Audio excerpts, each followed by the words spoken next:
Hello everybody, I am Chaitali Sarkar and welcome to my program Paradise Regained. At the very outset, let me apologize for my long period of dormancy. Except for the love and affection and best wishes and blessings from all well-wishers, viewers and subscribers, I'm here with a bang. Today's program is on the beautiful, bountiful Bougainvillea. Welcome. If you've ever been wondering how should be the entrance of your garden, on the terrace, on the ground, be sure that the Bougainvillea will take you just the way you want. Bright, colorful, canopy feel, that's what I have done. Have a look at it. I have trailed it as an arch to enter my paradise. I'm on the verge of getting my paradise back. Now a little bit about the Bougainvillea. It's an ornamental tropical shrub. If I'm calling it tropical, it's sun-loving. And if it's a climber, I think that's fair enough reason for you all to believe it. But although it's a creeper, it's a trailer, you can have it on the ground, train it as the bush or the hedge, take it on as a canopy, on the trellis, keep it trained on the pots. Oh, you can even have a bonsai. And you know what? Trust me, the best thing about the Bougainvillea is it'll always be so vibrant and colorful in your garden.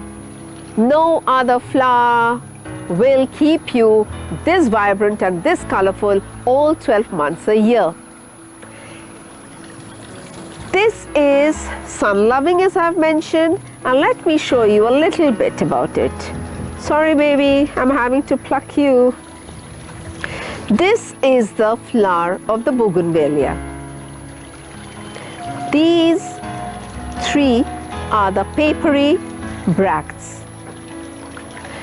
These are the bracts that's giving it so much of color. I have quite a few bit number over here.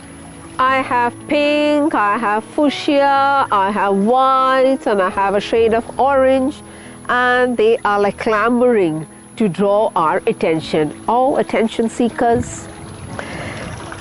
They are sun-loving. Please give them ample sunshine. But along with it, they don't like wet feet. So, be careful when you water. When you want it to burst into color, control your feelings for the plant and starve it out of water.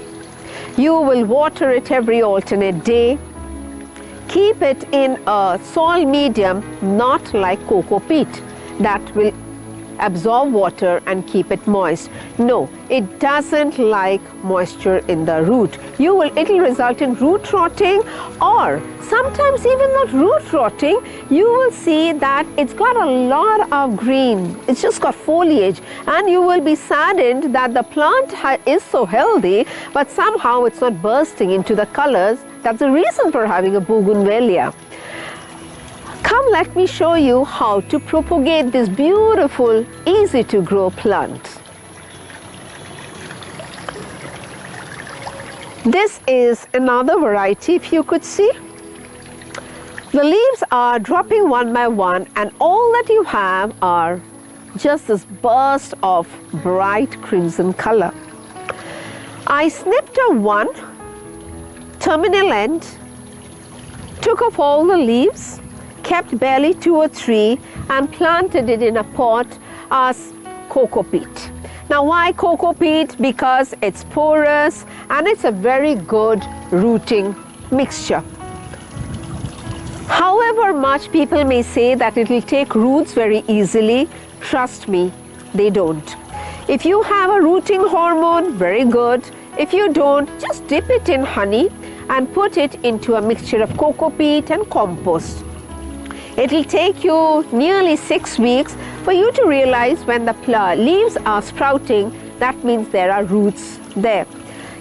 I have done that. This is 2 months old and I have put it into the garden mix.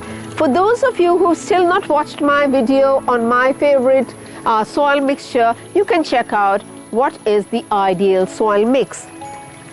This was from that white bougainvillea that you can see beautifully trailing, dropping off all the leaves, and all that you can see are those papery bracts, colorful. You can keep it in a small pot as this, smaller pot as this, and even smaller as a bonsai. Is 15-year-old. That's the house of my aunts, and I'm a little Puritan, you know, where the bonsai is concerned. I don't use wires. I think it's torturous. I just snip off the ends, and I've kept it just bushy. It's growing well, touch wood. How much to feed? Should I fertilize? How often should I fertilize? These are the pertinent questions that the viewers must be having. I'll reply to all of them. If you believe me, I haven't fertilized my bougainvilleas at all. You will see bougainvilleas growing in the wild. And it's growing so beautifully well. Nobody's sitting there to fertilize it. I've taken the hint from there, and I don't fertilize it at all. Maybe at the beginning when I planted it, I put a fair good amount of cow dung, compost, and my favorite garden soil mix. But I do not spray any fertilizers, nor do I add any manure. But for those of you who are very keen to put NPK, just a word of caution. Do not put the NPK 19-90-19 or 20-20-20. The reason is you get a lot of green foliage but not the burst of color. Cut down on the N bit. The nitrogen bit is not required. You could go with a 0 nitrogen. That's when you can have a burst of color. So here's signing off on this happy, colorful note on my beautiful, bountiful bougainvillea. They will never ditch you. They'll always add color to your garden all 12 months, and they are not to be cared much about. Oh, they are easy trailers. They are sturdy plants, and nowadays you get a lot of varieties and in a lot of hybrid shades. Here's signing off, Chaitali Sarkar from Paradise Regained. Please do like and subscribe to my channel if you haven't already. Add into your comment, copy this link on your FB, and your WhatsApp and your Instagram pages for your friends to also benefit knowledge about Bougainvillea. Bye-bye. See you.